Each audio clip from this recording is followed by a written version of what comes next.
Okay, good morning, all the students. Thank you for accepting this request to start little late.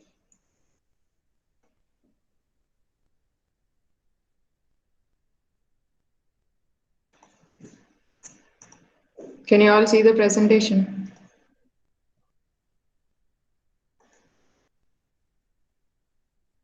Okay, in the last class, we have seen how to use Hadoop pipes in order to write your MapReduce jobs in C++, and also how to compile and run those C++ MapReduce programs. Okay, let us have a quick recap on those two topics once again, because we had a long gap after your exams, and then go to the next topics. In today's lecture, we are going to cover on developing a MapReduce application in Hadoop and how to use the configuration API in order to set the system configuration, in order to set any properties for those MapReduce jobs, and combining the resources if you have multiple resources to be combined, and how to combine them using the commands, and how to perform variable expansion. In the last class, we have seen that Hadoop pipes are used as a C++ interface in order to write MapReduce jobs. So these pipes use sockets as the channel over which the task tracker communicates with the process running the C++ map or reduce function. Okay, and the the max temperature program we have written in Java in previous classes. We tried to write the same program using C++. The max temperature program, you remember, in order to find out the maximum temperature recorded in a particular year across 100 years. Okay, that analysis has to be done by using a MapReduce job. For that, we have written a max temperature mapper, max temperature reducer, and max temperature class in order to pack those two mapper and reducer classes. Right? The same program, there we have written in Java as 3 programs, but in C++ we have written it as one single program. And for that, we have taken some file, we have included some header files, algorithm limits, standard input, and string header files, and also used Hadoop specific extended header files. .hh are extended header files which enable us to add some extra features to the header files. Okay, so Hadoop specific header files, pipes, template factory, and string utilities also have been included into your program. And we attempted to use the superclasses mapper and reducer, same as we have done in Java program, right? These mapper and reducer classes belong to Hadoop pipes namespace. Okay. In Java, we have packages in order to enable us to import classes from those packages. But here we are using namespaces. In namespaces, in Hadoop pipes namespaces, MapReduce specific classes will be available, right? So we are trying to use this mapper superclass and reducer superclass in order to customize our mapper and reducer functions. Okay, you're able to recollect all these terminologies, what we have discussed in last class before your exams. And we have overridden the map function and the reduce function, and the other functionality, all the other commands are almost the same as in Java program. You are trying to get the substring from the raw string. Raw string contains lot of numbers, right? Now, if from that number you wanted to extract the year in which the air temperature is recorded and the measurement of the air temperature. In order to extract or fetch the data from the raw record, you used substring method. Okay, and using that substring method from the raw record, you are able to get your year and the air temperature by comparing it with some quality code, by giving the quality codes that are acceptable in an OR command or statement. Q equal to 0 or 1 or 4 or 5 or 9, then it represents, it is an intact quality code. It is not an erroneous code, right? So based on that, you are able to capture the appropriate A temperature that is recorded in a particular year, right? Now the mapper function will get the details of year and the A temperatures recorded in that particular year as key value pairs, and that will be packed again into a context variable. That is why though you write your program in MapReduce program in Java or C++, you are using this context variable in order to pass the data between map and reduce phases. Okay, here you are taking the reduce class now, which takes the context parameter, which has the key value pairs sent by the map phase. Okay, now that from that key value pairs, you iterate through all the list of values of A temperatures recorded in an year to find out the maximum temperature recorded in that particular year. Now, in Java program, we use context dot write, but in C++ we use context dot emit. Okay, using context dot emit, you are giving out the year and the maximum temperature recorded in that particular year. And in the main function, what you're doing, you have to call these functions you have to call these two classes as instances, right? For that, we have to take the help of run task method, which is available in Hadoop pipes namespace. Okay, so this run task method calls the Hadoop pipes template factory again. Template factory will enable us to give different templates to the mapper and reducer classes, because we are trying to customize in what way a map function and a reduce function works, depending on the application, depending on the type of analysis, or depending on the type of processing we are trying to perform. We have to customize those map and reduce functions. For that, we can't use a static template.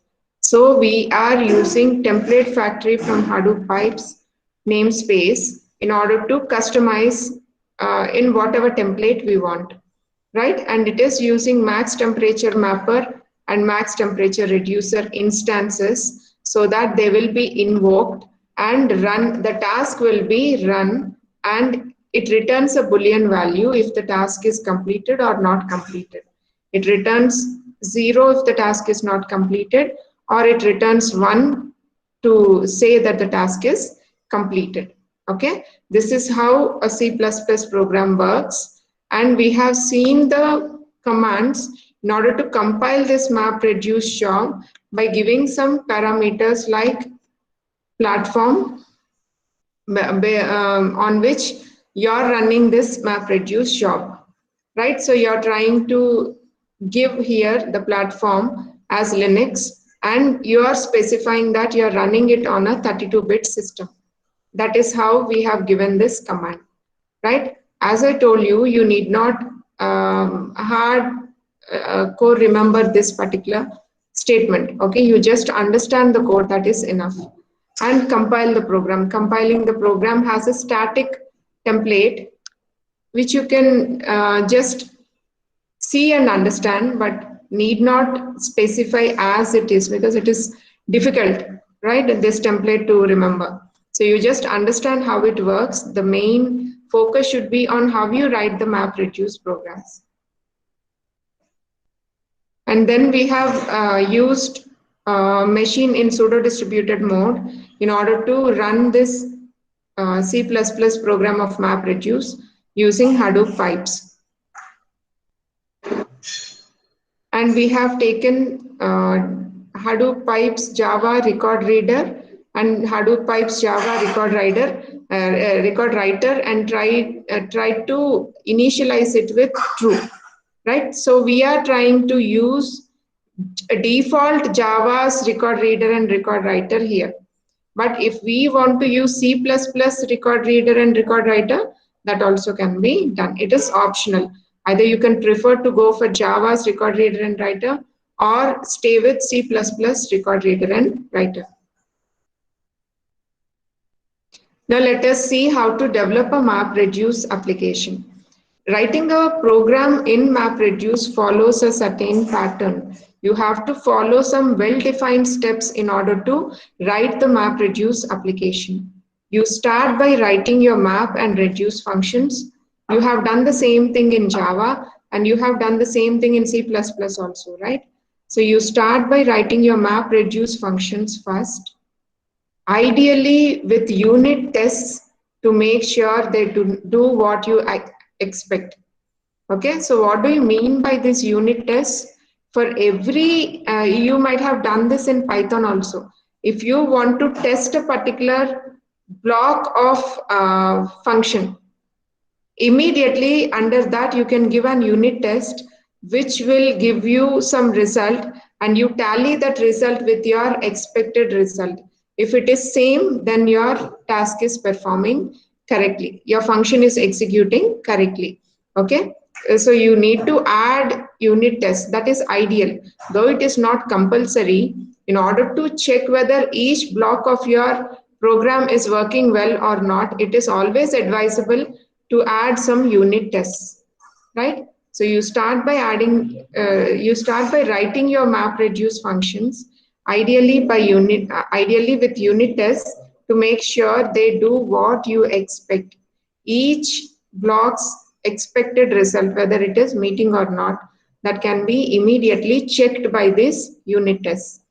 Then you write a driver program to run a job which can run from your IDE using a small subset of data to check that it is working.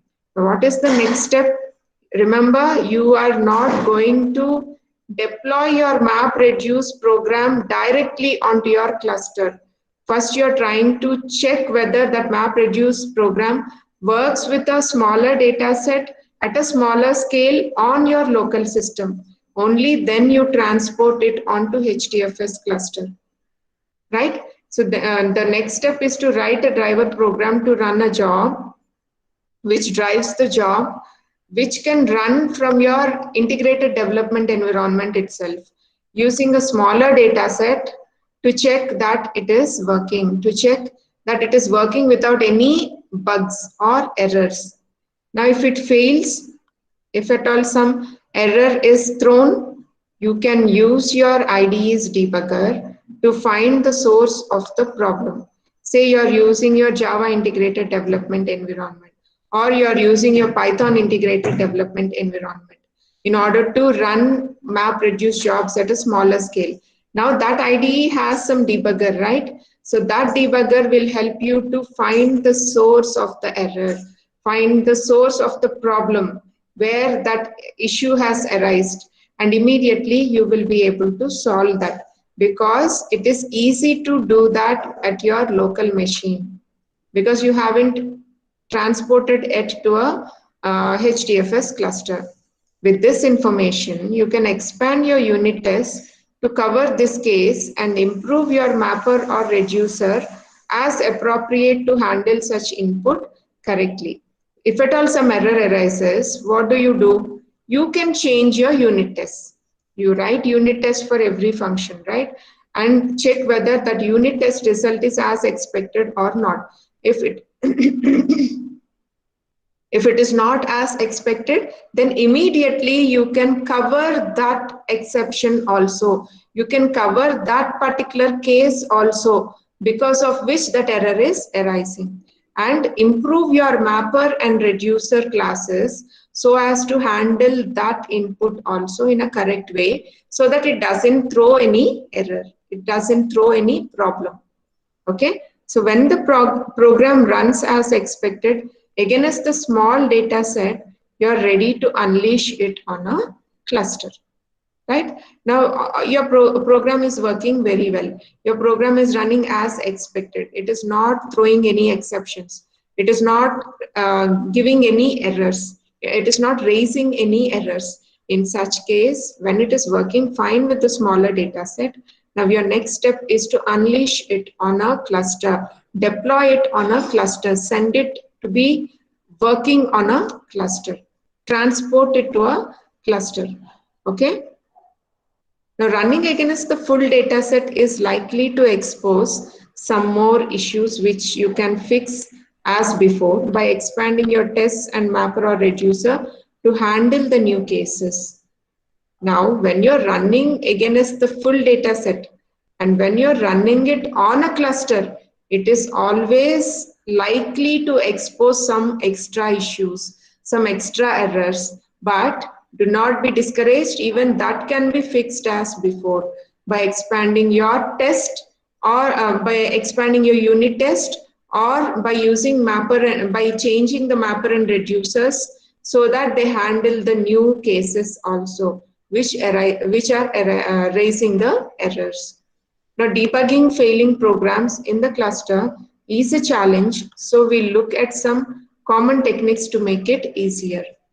Now, debugging failing programs on your local machine is easy, but debugging it on a cluster is difficult because you pack your job into a jar file in Java program, or you pack your job into an executable file if you're using C++ Hadoop pipes and transport it onto the cluster. So when it is raising any error, getting back your coding file and making the changes, it is quite difficult, right? So debugging failing programs in the cluster is a challenge. So we look at some common techniques to make it easier. Now, after the program is working, you may wish to do some tuning, first by running through some standard checks for making MapReduce programs faster, and then by doing some task profiling. So what do we mean by this statement? Now, after the program is working fine, if at all there are some errors, you try to resolve those errors by expanding your mapper and reducer classes, even to cover that particular error raising scenario also. But if the program is working fine, if the program is not raising any errors, then you may wish to do some fine tuning. You may wish to optimize the execution more better so that it utilizes lesser resources and gives your output in less amount of time. Okay, so how do you do that fine tuning? First, by running through some standard checks for making MapReduce programs faster. In what way you can make the MapReduce programs faster? You can reduce the size of input splits. We have discussed this in the last class. You remember, you can reduce the size of input splits so that they can quickly be run on various machines running the map and reduce tasks. And you can see that the data transfer between the clusters should be minimized, and such techniques you can follow in order to fine-tune the execution of the job, right? That can be done through some standard checks for making MapReduce programs faster, and then by doing task profiling. What is this task profiling? Task profiling will fetch the sample Java MapReduce jobs for you and run it as a sample check. Now, if it is raising any errors, then that can be resolved. If they're not raising any errors, at a smaller scale, you can fine tune them on the cluster itself and then deploy it for larger application and then deploy it for higher scalability. Okay, so task profiling will work on getting the sample MapReduce jobs to run as a sample, or you can divide the task based on that execution performance onto different machines and see how it works. Yes, if this is the input split size and mapped onto these many machines, how much performance it gives. Okay, that is called as task profiling. You're trying to divide the task as a sample and check the performance of the system, and based on it you're trying to fine tune so that you can reduce the size of the input split, or you can reduce or increase the number of map tasks assigned to a particular machine. Okay, that is how you need to fine tune your program so that it gives more better results, more better performance. Now, profiling distributed programs is not easy, but Hadoop has hooks to aid the process, right? Profiling distributed programs, because you're distributing your map and reduce tasks onto various data nodes. Profiling distributed programs is not that easy, but Hadoop has alternative for that. Hadoop has some hooks or some tools to aid the process. Now, before we start writing a MapReduce program, we need to set up and configure the development environment, right? That is what we do everywhere. When you are deploying or when you are installing something, first you configure the development environment. When you are going to develop application in a particular environment, you need to configure the development environment first. Same thing we are trying to do here also. And how we do that? By using the configuration API. Components in Hadoop are configured using Hadoop's own configuration API. Hadoop owns an API through which you can configure the development environment. An instance of the configuration class found in org apache hadoop.conf package. Okay, so if you want to create a configuration classes instance, you have to download this package. You have to import, you have to import this package. From this package, you are using the configuration class for which instance can be created, through which configuration can be set for the development environment, which represents a collection of configuration properties and their values. Okay, this can encapsulate various configuration properties and their corresponding values. Now, each property is named by a string, and the type of a value may be one of several types. Say every variable can be named with a string, and its value can be of several types. It can be a string value, it can be a float value, it can be a double value, Boolean value, right? So each property is named by a string, and the type of a value may be one of several types, including Java primitives such as Boolean, int, long, and float, and other useful types such as string and class, and java.io.file and collection of strings. Say if you want to work with files, then you can import this particular package in order to work with file paths, to read the data from a file or to write the data to a file. This package may be useful other than primitive types. Okay. Now things get interesting when more than one resource is used to define a configuration. Now if you are trying to assign multiple resources to define a configuration, means when your configuration you give some default properties, right?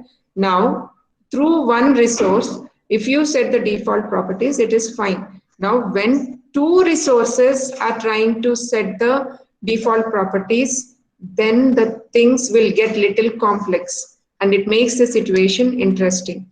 So this is used in Hadoop to separate out the default properties for the system defined internally in a file called core default.xml from the site specific overrides in core site.xml. So Hadoop will have some core properties for the system in a file defined by the name core default dot with XML extension. You might have seen .xml files while working with Java, right? So this here also you have a .xml file which has some properties, default properties for the system that are defined internally. Now, if you want to override those properties and add some custom defined properties to your system configuration, that can be done by site specific overrides by giving the properties in core site.xml. Now the file in the coming up example defines the size and weight properties. Let us see. Let us see in the next example how we give some properties exclusively by overriding the default properties. Now in this case, you can see an XML file which has a configuration template under which you set the properties. And what properties you are setting here? The string value that we used is size. You are setting the size property to which value? 12. The default size may be different, which is defined internally. But if you want to explicitly mention what kind of size it has to take, that can still be overridden by using this configuration file. Okay, so here in this case we are setting the property for size, and in the next case we are setting the property for weight. Okay, and we are ending this configuration template. So all these properties will be encapsulated into an XML file which can be used in order to set the system configuration, so that it will be ready for the development environment in which MapReduce programs can be developed and executed. Now, resources are added to a configuration in order.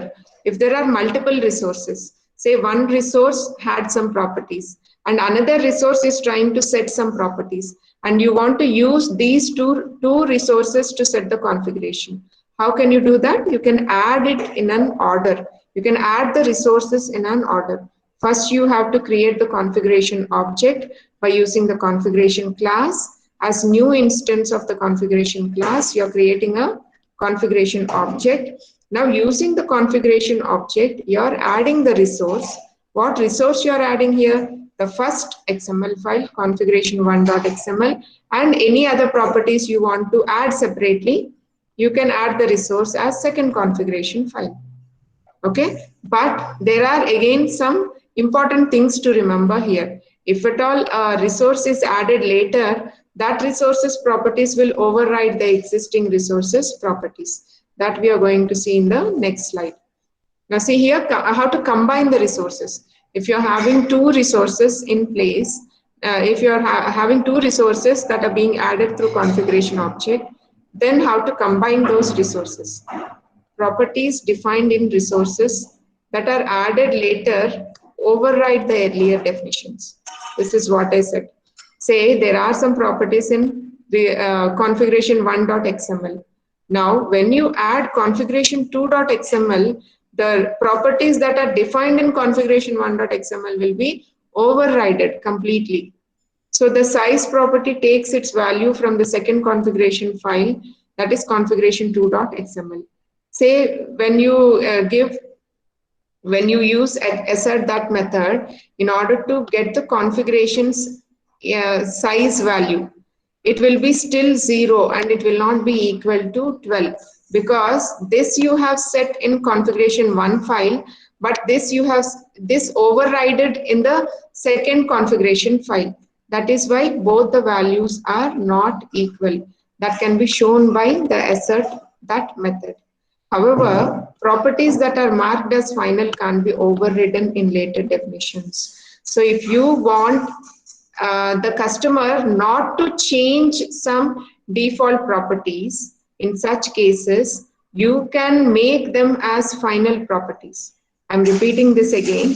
If you don't want the user to change some specific configurations, if you don't want the user to change some properties in your configuration file, in such cases, you can make it as final, which can't be overridden in later definitions. So the weight property is final in the first configuration file. So the attempt to override it in the second fails, and it takes the values from the first itself. So if you make the weight property in your first configuration file as final, in such cases, you can't override it in the later coming configuration files. So weight's value will be same as heavy itself. So in this case, what you do, you can make this property as final weight. When you use final weight, then all the weight, then all the resources that are trying to override this final weight will not succeed in that. Okay, they can't override because you haven't given any permission to make this weight to be overridden in later added .xml files, later added resources. In such cases, it will assume the value that is defined in the first configuration file only.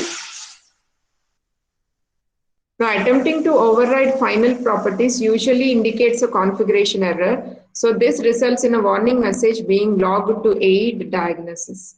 So what will happen if you are trying to override forcefully a final property that is given in the first configuration file, that will throw a configuration error. So this results in a warning message. It displays a warning message being logged to aid diagnosis. And why it will be logged? When an error message is thrown, it will be recorded in the log so that during the diagnosis, the MapReduce programs will go through the log file and check which has exactly raised that error and tries to resolve that. Okay, so administrators mark properties as final in the daemons site files that they don't want users to change. That is what I said. If they don't want the users to change some properties, they can mark them as final in their client side configuration files or job submission patterns. Okay, they have some client side configuration files in which they can define final properties which can't be overridden by the user. Now let us see the last concept for this lecture, that is variable expansion.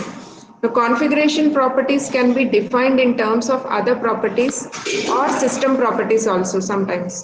So for example, the property size weight in the first configuration file is defined as, say, if you want to give size and weight together, okay, rather than giving them separately.